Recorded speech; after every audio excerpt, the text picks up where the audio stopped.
Welcome to Utah Stories. So if you've been engaged in our content and the mayoral debates and things that are going on, there's a lot of issues that are swimming around, and we thought we would just kind of do a quick rundown of all the major issues and a lot of things that the mayor is saying that are just simply untrue. We have a brand new story on our website today. We worked on this story for about 4 days, making sure everything was accurate. We actually got a hold of the mayor's communication department. We got Andrew Whittemeyer's, I know I'm saying his Wittenberg's comments on it. We wanted to give them a fair chance, and he's a good guy. He commented on all the allegations, because Rocky Anderson was on this program 2 weeks ago and spoke about the lies the mayor was telling regarding affordable housing, permanent supportive housing for the homeless. And she had quoted herself, well, we quoted her, everybody quoted her, as 777 units. The actual number is around 330. And according to Wittenberg, she was talking about everything in the pipeline, everything that could possibly have been created, even though, as we know, the Ramada project never got off the ground. The developer never even got any building permits, but she was counting those as permanent supportive housing units her administration had gotten completed. So, I mean, you can determine for yourself if that's a lie or not. But the point is, there's just a lot of things being said, and people need to come in and disseminate fact from fiction, and we need to, unpack everything and figure out what is the truth. So today on the program with me is mayoral candidate Michael Valentine. Thanks for joining me. Yeah, always good to be back. You guys, I respect you so much. I have a background in journalism, was in high school newspaper, so there's a lot of stuff that's not being talked about in the city, and you guys are one of the only ones, willing to talk about things and bring light to the community. So always happy to come back on. Well, thanks so much. Yeah, and I thought it was quite interesting. I know we're going to talk about some of the things that happened in just yesterday's debate. There's been a lot of debates, and it's cool. You've been really doing a great job. Thanks so much. Yeah, it's kind of fun. I keep waking up. I don't know how I got into this situation where I'm running for mayor and up there debating the two mayors, but it's been an interesting experience. And I'm just really here to serve the community and help the public, and it gives me a lot of energy because it's not about me. It's not about a career and ego. It's very fulfilling to go up there and just speak truth to the community and fight for justice and fight for Salt Lake. So, there's been so many debates. Erin's lies keep expanding in more debates. On the debate on Monday, she talked about how she was proud of doing sanctioned camping, which was appalling to me. How sanctioned camping would continue. I've been talking about, not sanctioned camping, homeless abatements. Yeah, sorry about that. How she was proud that homeless abatements would continue, and she's proud of doing homeless abatements for 4 years. We've talked about homeless abatements a lot. I have a petition trying to ban homeless abatements. I think they're immoral, unjust, and crimes against humanity to go out and attack the homeless repeatedly and throw their belongings away. The police have been known to slash open tents and just throw these people's things away and shuffle them about. Slash open tents? With a knife? Yeah. Oh my gosh. I've heard multiple accounts of that. There's this lady named Tara. I'm not sure what her last name is, but we have video I've been posting where from the Coconut Hut of these abatements. She's a city employee. She's been out harassing people, verbally abusing people. She's been known to been seen with a rake assaulting homeless people, a city employee. I have heard about her. Yep. It's pretty wild. So I can't, I watched the program with my friend Casey yesterday or this morning. I just saw it go live. Mm-hmm. But, I don't think anybody can defend these homeless abatements. They're absolutely obscene. And I talk about the analogy of imagine the police going into your house, destroying all your stuff, throwing it all away, and then kicking you out into the curb, how would you feel about that? Especially if you're on the streets, you have nowhere else to go, and you're suffering. Well, just like you said, especially if you have nowhere else to go. If they said, if you compare even our criminal justice system today to even that of the turn of the century, say you were a public vagrant, right, and you were committing vagrancy, which is what used to be a law. Yeah. they would, if you were drunk, there'd be a paddy wagon. Right. They would round you up, put you in the paddy wagon, and you spend the night in jail. Right. To just say, oh, we're going to steal all your crap and kick you to the curb. It's crazy. That's just nuts. Yeah. At least have a place you can tell people to go. And with the Pantages, lover of history, lover of, what came before us, we've actually gone backwards. We talk about the Great Depression. There was Hoovervilles. People lived in Central Park in New York or in parks for years, in shanty towns and stuff. And now it's like you can't have a tent up anywhere in public for more than a week and it'll get taken down. All these anti-camping laws are illegal. They violate First Amendment constitutional rights. People have a right to exist in public space, especially if they have nowhere else to go. And it's just the lack of compassion and just the injustice and inhumanity that's just so appalling. Like, I can't believe she sat up on a stage and said she was proud of doing this. It's doing hundreds of these too. And so literally adding to violence against the homeless community. It's adding to more homeless deaths. I know we've talked about this before of trying to report on the deaths. I think they're getting worse. There's 160 people died last year. We've tried to get our hands on information about counting deaths. I know you guys have. Yeah, finally that information is coming in specific to the homeless housing units. So we're able to go to look at Magnolia Apartments. That, according to the manager and tenant who lived there, 15 people had died in the past year. It turns out it's 8. Wow. But still, the 8 people Yeah. died from overdoses in the Magnolia Apartments. Those were opened by the mayor with fanfare and a ribbon cutting because they have quartz countertops and view of the city. They're beautiful apartments.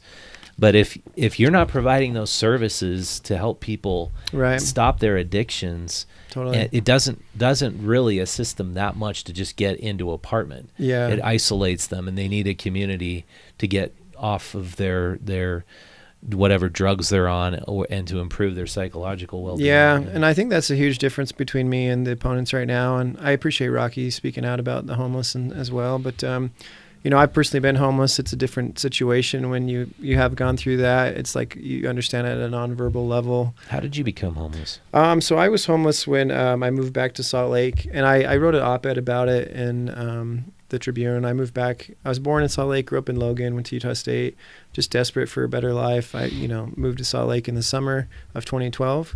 And I just didn't have any money for apartment. I mentioned I was homeless from a place of privilege. I had a car. I didn't have, struggles of being like a veteran with PTSD or mental health or drug addiction or things like that. I just really needed to save up money, get a deposit down, and get into an apartment and stuff like that. But housing was way different, 10 years ago. So I was homeless for like 3 months. I had a tent up Immigration Canyon and, hid up there for a while until I could, afford to do that. But, I remember driving around being exhausted, like trying to find a park to just get some sleep. Parks are like a refuge, a public space that we can just exist and not have to, buy something or be part of capitalism and do all these things. And it's important that people have public spaces where they can just go to if they have nowhere else to go. Yeah. And so when I see people on the streets, when homeless people come into my shop at the Gateway on Rio Grande, I see myself in them. I don't see a problem or trash or like something that's not human. I see a person that needs help, that needs a friend, that needs, a drink or some food or some new shoes or something, So the lack of compassion, I think, is really the main point of all this, and it's not what I see in the city right now. I see the opposite of that, to that, like, literally be proud of attacking homeless people and throwing their stuff away is so cruel and inhuman, and it's hard to put into words. But and then also the other problem is like the homeless folks, they have the solutions. They know what they need. They know that they're all hopeful. They're trying to get somewhere. They need some support. A lot of them I talk to, they're just like, show us where the land is. We want to go help build our own little tiny villages, and stuff. So I think there's a lot of solutions, and I think we're going backwards, and I worry about, if we don't make drastic changes right now, what will happen this winter, what will happen next year, and, from there. So it's crazy to hear about that. And then yesterday at the debate, there's some funny stuff. I keep talking more about the Pantages at all these debates. Most of the time, Erin just sits there and doesn't respond to me because I don't think she has much to respond with. She responded on PBS, and then, I quickly rebutted her and kind of put the stuff into perspective. Yesterday, she mentioned that... just a little bit of background. The Pantages Theater was demolished. Yeah. It was given to a developer for free, Joe LaSalle, who donated. Yeah, Joe LaSalle and Hines, the big Texas billionaires. And now it's demolished, and it's no plans to be built. And that's kind of my story into running for mayor. I was asked to run from the community. I'm the director of Friends of the Utah Pantages, a 501c3 nonprofit. Basically, the city bought it in 2010 with the promise to restore it. They gave these developers, Joe LaSalle and Hines, exclusive agreements over the theater. They lied about every single aspect about it. They inflated restoration costs. They canceled public tours and surveys. They canceled updated seismic costs. I had basically worldwide experts that discredited all their numbers. And one of the main core keys of this whole thing was the theater was always historic, which means it was always eligible to be on the National Registry, which is a federal thing under the Parks program. And that comes with 20% tax credits, which is millions and millions of dollars that can go directly to the restoration. But from there, once it's on the National Registry, it could be made a Salt Lake City landmark, which actually would protect it from demolition. So the city has been lying about this for years. It was always historic. They never, told anybody about this. They were informed by SHPO, which is the State Historic Preservation Office, that this building was historic, that would be eligible for the registry, eligible for the tax credits, would start this whole domino effect to be protected as a city landmark. And there was, meetings with Preservation Utah in 2018 where the RDA director, who's extremely corrupt and was at the center of all this, lying in public documents, colluding with the developers against the public. What I find most interesting is he's finally now engaged with you in conversation online. Yeah, his name's Danny Waltz. He's the RDA director. He's been the RDA director for the better part of half a decade. He was under Jackie Buskevsky and now under Mendenhall. And he's basically, doctored this whole entire thing and lied about every part of it. He was informed at this meeting in 2018 with Preservation Utah and SHPO, which isn't an organization. It's a state agency under the governor. So, they have precedence over the city. So SHPO. Yeah, it's called SHPO. It's the State Historic Preservation Office. And do they have a director and board and funding and all that? Every state pretty much has a SHPO, a historic office. And this kind of goes back to the federal historic laws. After Penn Station was destroyed in New York, there was federal laws enacted for historic preservation in the 60s, and then these state historic preservation offices were created. But there's all kinds of regulations and things they need to do, and state laws and things like this. So have RDA director Danny Waltz be informed by literally an office of the governor that this building was historic, that was eligible for the registry. He was informed by a lady named Amber Anderson, who is the tax credit coordinator of SHPO. She's the one doing this. Mm-hmm. He never told anybody, never informed the council, never informed the public. Fast forward to a year later when we get involved and we find out they're trying to destroy the theater. There's another RDA meeting. Never told the public in the county about what? Never told the public and the city council that the theater was eligible for the registry.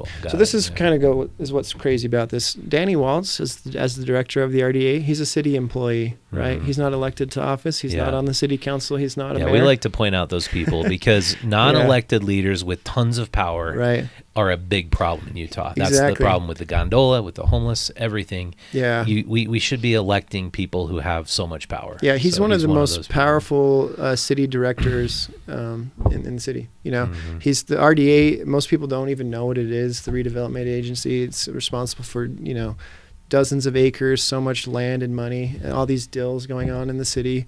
But the fact that he, is informed official facts on this project from, experts at the state level that are, part of SHPO, part of this department of the state, and he never tells the city council, never informs the public that he's hiding facts from sitting council members, is wild. And so fast forward, that was in September of 2018, that Preservation Utah meeting where he was told about this. Fast forward to 2019, there's this big article in the Tribune in August of that year that the theater's going to be destroyed. We find out about it. We, get into action. There's a meeting with the developers, an RDA meeting in October of that year, and something really wild happened. So David Ammett of Preservation Utah, he goes to the meeting. This is all on video. He reads a letter from Roger Roper, who's the director of SHPO, that says, hey, The theater is eligible for the registry. It's historic. It's eligible for the tax credits. There's a lot of problems with this deal with the theater getting money for restoration, but we hate to see the facts misconstrued. We hate to see our official opinion misrepresented. And then he calls out Danny and he says, Danny Waltz was at this meeting last year when Amber Anderson told him about this. So it's right on video. Minutes after that, Chris Wharton, city council member, District 3, he asked Danny, hey, is the theater eligible for the registry? Is it historic? I'm getting a lot of questions from my constituents in the avenues. They all want to know about it. And I need to, have the facts to be able to tell them what's going on. He says, oh, we'll look into it. We're not sure. Literally minutes after that, he reads the letter from SHPO saying yes. And that's the second time he was notified. The crazy part gets into the collusion of after this. So hours after this meeting, we have emails. We did grammar requests for the city to get all the documents on the theater. We have an email with Hines, the RDA, Danny Waltz, Tammy Hunsaker, his deputy director, Joe LaSalle, basically saying, hey, David Ammett read this at the meeting. Let's have a meeting to discuss, colluding to hide information about the historic registry. And again, this would put the theater on the national registry. The whole city would understand that this is an important building. It'd also, start the domino effect to make it a city landmark. So that email clearly demonstrates these deep state folks who unelected leaders are colluding behind the scenes to misinform the public so that we don't protect a historic theater because they have other plans. So how far back do you think their other plans were for this If site? you go back to the original part of this, is like 2015, 2016, that's when the exclusive agreements kind of start with these guys. And these exclusive agreements are basically for adjacent property owners. So the Pantages was 144 South Main. Hines owns the Kearns building next door. Joe LaSalle owns Murphy's Bar and Grill, which is now Down Under or whatever. So they give these exclusive agreements to adjacent property owners, but it's really, favoritism. Exclusive agreements meaning you will be able to sell your property to us for a lot of money. The way these exclusive agreements work is they usually have a year to do due diligence, look into the deal, and then they have another deal to do a contract and buy the property. But it basically holds the deal hostage.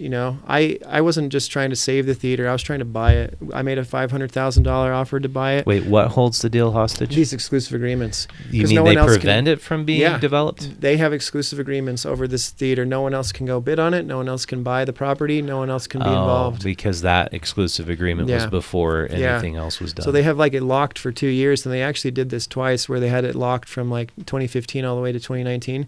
And one of the reasons they pushed this deal forward at the end of 2019 is because these exclusive agreements were about to expire, and it would have opened the theater up to RFP. Oh, interesting. But again, they're illegal now because of this deal, but we never got justice for this. You can't do these exclusive agreements in Salt Lake and the RDA anymore for these reasons. It's corporate favoritism. So LaSalle he's still planning on cashing it in, owning Murphy's Bar or the Bar Down Under, because he can sell that building to Hines. I think he's gotten some fat paycheck, $5 million or I don't know, $10 million, something on the back end to basically, be a part of this deal.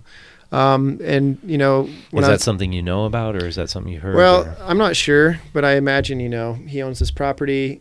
Hines is the one trying to develop it and do this whole apartment tower. Somewhere in the deal, he's got to probably cash out, or he's got some equity stake in this, in this project. But when I talked about that email of them colluding after that RDA meeting in October of 2019. Another thing that's wild is about a week later, Joe LaSalle gives donations to Aaron's campaign while they're negotiating this. And then, in November, she doesn't disclose this. She votes for the $0 deal, basically giving millions of dollars to people that just bribed her, essentially. So there's all kinds of, wild stuff here. Fast forward a little bit, I announced I'm running for mayor in July of 2021 because of this whole deal. And then the developers come out and they file a fake stalking injunction against me in January of 2022, right before they try to demolish the theater. Part of that was for the theater. Part of it was for, Let's pause right there. We just got some comments. You want to read those comments, Troy? Yeah, so actually it's from Wendy Garvin, who was actually just here with us. She says another unelected leader, in quotes, that's relevant to housing is Senator Collamore's father, head of the Utah Department Association. I've had heard of him threatening sitting legislators that he's more powerful than they are. That's crazy. I know him. Kelvin Cullimore. I believe that's who she's referring to. Yeah. Almost 12 years ago, we did a story when he was mayor of Cottonwood Heights. Yeah. Talk about a corrupt dude. Yeah. I said I was requesting an interview with the chief of police, and I'm sitting across from the mayor, and I said, why am I not meeting with the chief of police? And he says, I am the chief of police. That's crazy. That was the first thing he told me. Well, I actually have a personal connection with Cullimore, the senator, the son. So he's, responsible for like 50% of the evictions. There's so much. I was actually legally evicted by Wasatch Properties and Cullimore like in about a year ago. Oh, no kidding. Wow. Yeah, anyway.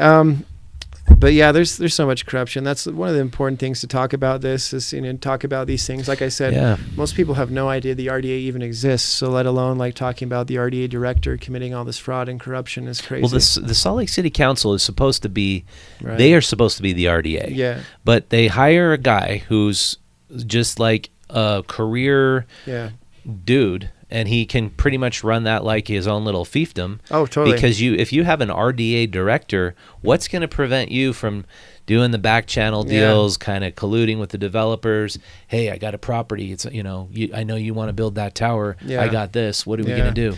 And this kind of goes into the problem of RDAs. In uncovering all this corruption, I've done a lot of research into RDAs.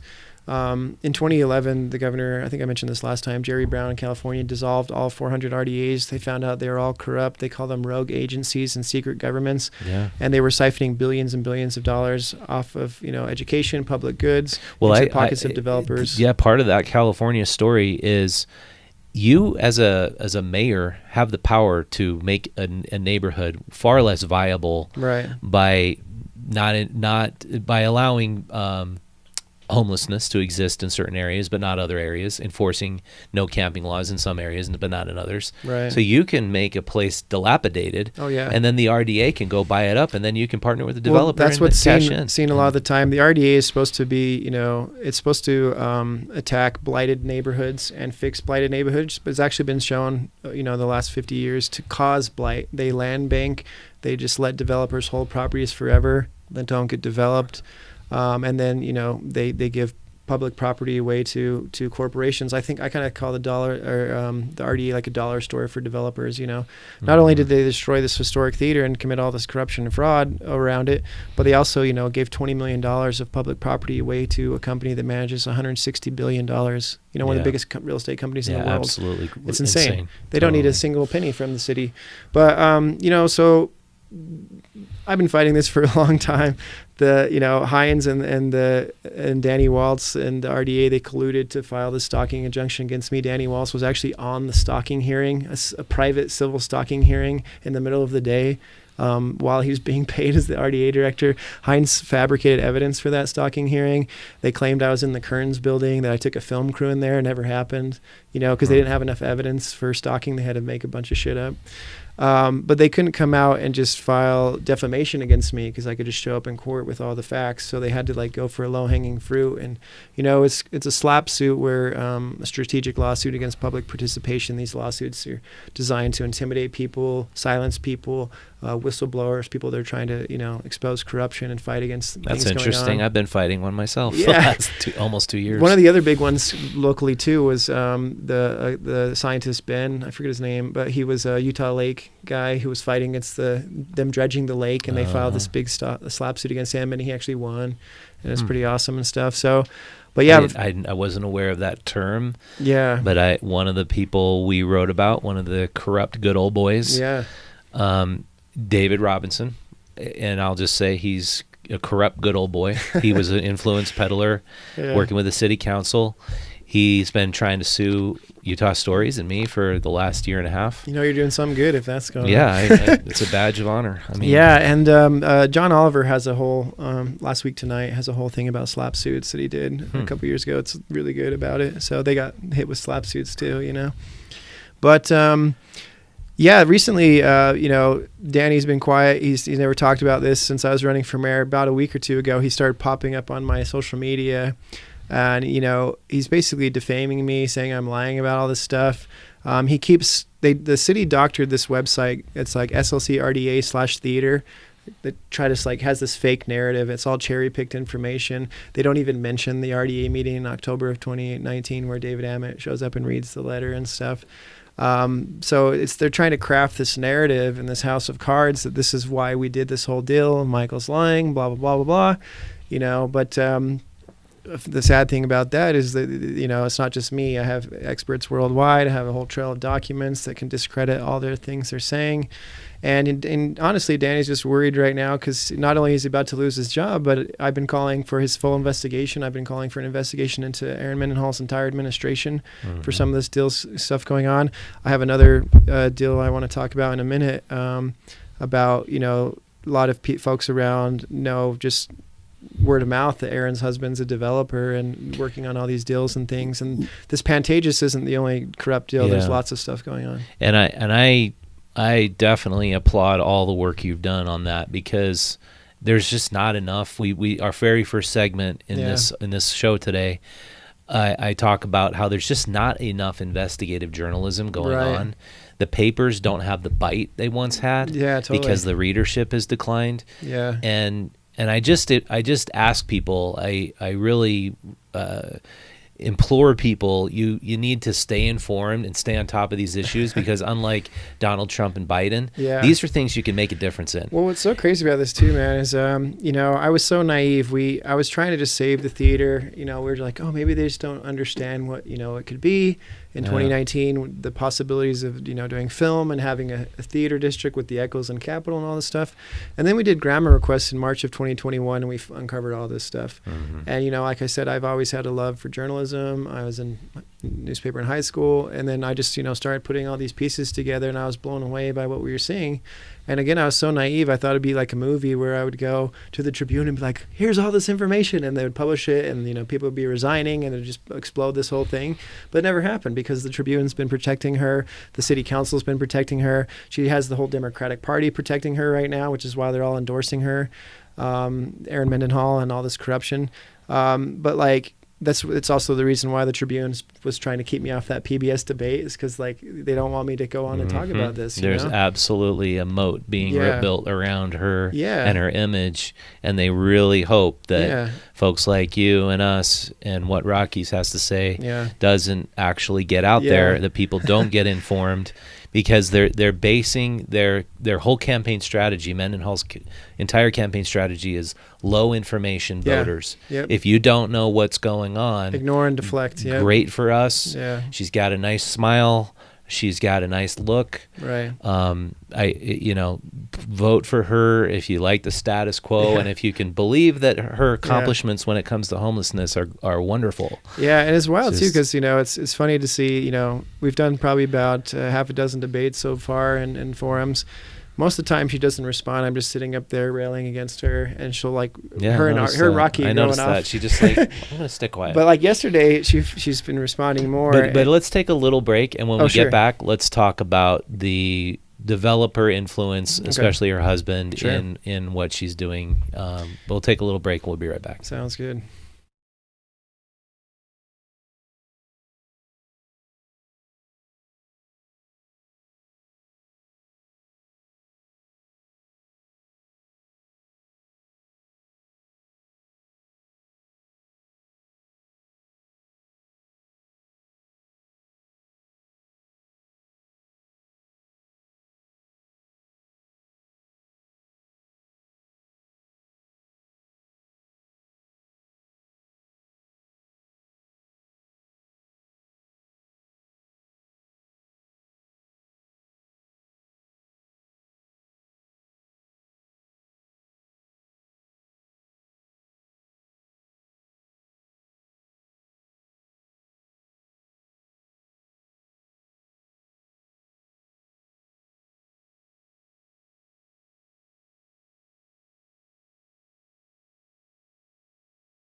So there's been a lot of contention over whether Mayor Mendenhall's husband was or was not a developer. He contacted me directly, said, you need to correct your story. I'm not a developer. But he collected land parcels on the west side. He sold those land parcels to a builder. I call that development. I mean, it depends on your definition. But Michael Valentine's with us. And Ian Koski replied to, that's the PR director for Mayor Mendenhall's reelection campaign. He's her campaign manager. Campaign manager. Yeah. Let's just read this first, and you can rebut it. Ian Koski says he is not a developer. Kyle is a data scientist who took the house he owned, gradually bought the properties around it, and sold the plot to a developer who's building units exclusively at 60% AMI. That's a project he has no financial stake in. So did he give that property away for free? No financial stake in it? I don't think so. He didn't. What's hilarious if you're about, collecting those parcels and then you sell them, you don't have Yeah. any financial stake? I mean, I guess in the final development, but Right. he did sell the properties. Yeah, so what's hilarious about this is, we're going to lay it to rest once and for all. He absolutely is a developer, and let's just look at the state's official filing for Renee Property Management, Kyle Lamafa right here as the registered agent. Down here it says activities related to real estate. So he owns a real estate company, Renee Properties right here. And then also, like you mentioned, the facts just don't add up here where the mayor in the campaign has been lying. Her campaign manager has been lying. There's another statement from her saying, oh, my husband owned one house over here, which is complete bunk. He actually owned 6 parcels, not just one house. Here's all the addresses right here. And I went and took screenshots before it was updated to, before they coalesced all these parcels into one giant property. This is becoming the Altaview apartment complex, this $54 million apartment complex. But even right here on the county's website, his name is on every single one of these parcels, Kyle Lamafa. So he absolutely, owned all these parcels. And do we know what he got? How much money he got for? Well, see, that's the other problem with their statements. They're saying, "Oh, he sold the property." Well, great. Now there's even more questions because it's like, well, how much did you sell it for? And so this gets into wild territory here as well. So, from what I can tell, he owned one house. He ended up buying more parcels, but one of the parcels he bought from the city. And he petitioned to buy this parcel before he even left the city council in 2015. And this gets into wild territory. So our campaign was sent a video. I sent you guys the video as well from a guy named Michael Clara who did this whole video from 4 years ago. Oh, yeah. Kind of exposing this whole thing that I didn't even know about it until I saw the video and I looked more into it. So this parcel that he bought, and again, he petitioned before he even left the city council in 2015. Aaron and Kyle famously met on the city council and had an affair and, got married. So to be on the city council and to petition to buy public property before you leave, obviously is huge conflict of interest, and people shouldn't be in city council or being in the mayor's office. That's how you get rich. That's how the you make some real money. It's the get rich quick scheme in Salt Lake here. So, but here's what's crazy. So he petitioned the city to buy this in 2015. He kept pulling the deal. I have entire kind of the documents about this whole deal. And real quick, one funny thing about this too, last night I kind of brought this up in the debate with KSL, mentioned Renee Properties. Aaron quickly said I was spreading conspiracy theories, which is great because usually conspiracy theories So she's claiming he doesn't own Renee Properties? I don't know what she's claiming. She's just claiming I'm full of shit, I guess. Okay. But usually conspiracy theories don't involve like dozens of city documents. Aaron, you have the opportunity to come on this program and explain Michael's conspiracy theory. I think I kind of caught her off guard because I usually talk about Pantages, and this Renee Properties hasn't really been talked about in the public sphere too much yet. And I think she has to respond with something. Otherwise, she's just sitting there and she looks guilty if she doesn't say anything. So she has to, say conspiracy theories or whatever. But anyway, so what's crazy about this is when he petitions to buy the property, he petitions to buy the property, the city property, with Renee Properties. But the issue here is Renee Properties doesn't exist at the time. It's a fictitious company. It's not registered with the state. And I'm a business owner, so this is really wild to me. I can't even, my cider shop down the Gateway, I can't even get a health department license, Department of Agriculture license without a registered business with the state, without an EIN number, which is basically like a social security number for a business.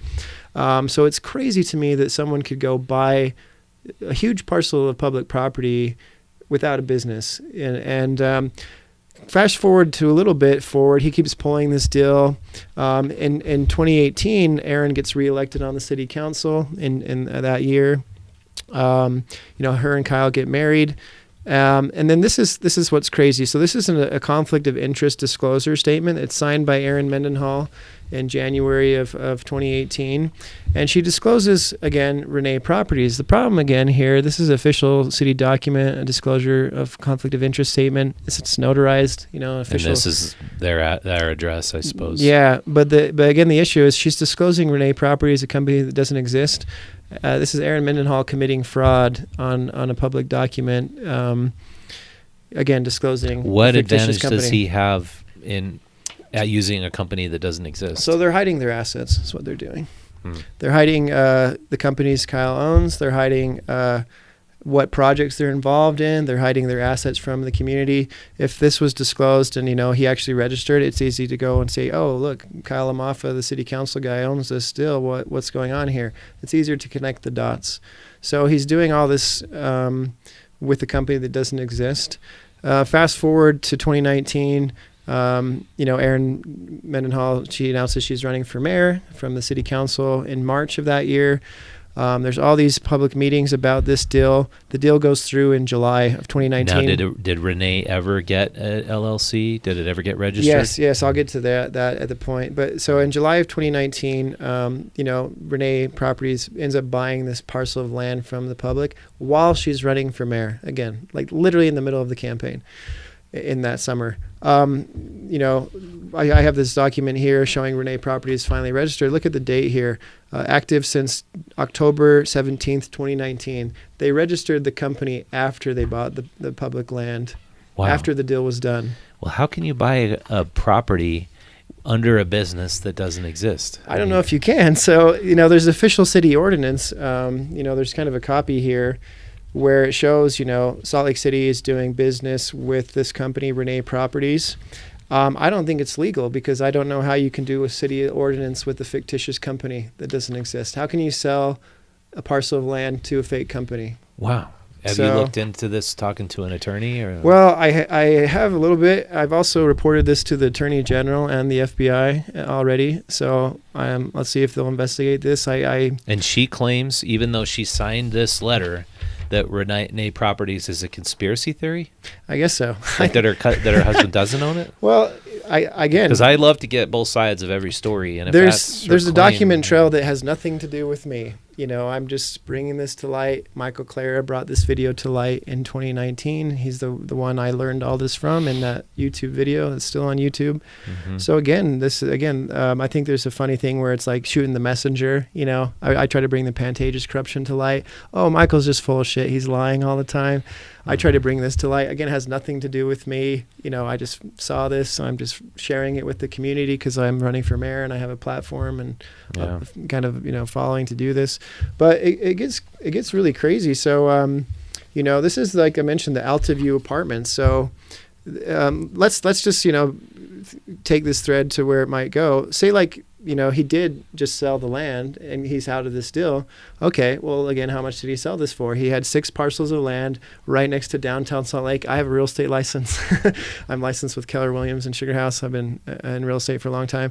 I don't imagine he sold that for less than several $1 million, right? $5 million, $4 million, a big chunk of change that he fraudulently bought a piece of from the city, from public tax dollars. This is a $54 million apartment complex. I have some stuff here where it shows they took advantage of low-income housing tax credits with the state, getting a lot of funding to build these apartments.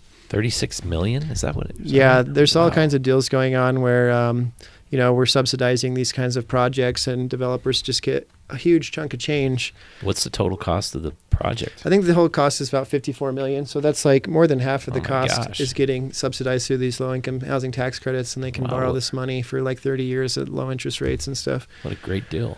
So this is also wild too. Let me see where it is. This is city documents from the recorder's website. So, the city recorder is responsible for cataloging all public information. You can go get information. That's where we submit grammar requests for. It's the city recorder. Mm-hmm. This is audio and meeting minutes from 2019. Funny enough, the meeting minutes that aren't on here are the ones where this deal is talked about in May and July of 2019. It goes from April to June to August. They're missing on there. Wow. So what a coincidence, huh? That is some really shady shit. This would go into getting rid of the minutes. This would go into Open Public Meeting Act violations. Holy that's crap! What the state auditor this is investigates. Very serious. So is there any way you can track down the actual minutes? I'm sure we could go get them at the recorder's office. It'd be interesting if they don't have them at all. That'd be concerning. But it's wild that they're not available on the website. That is really, really bad. Yeah.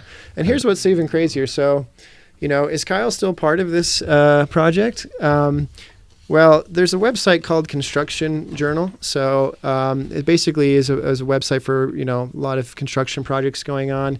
People can go on and bid, to get jobs to to do the concrete work or to do the plumbing work if you're a contractor.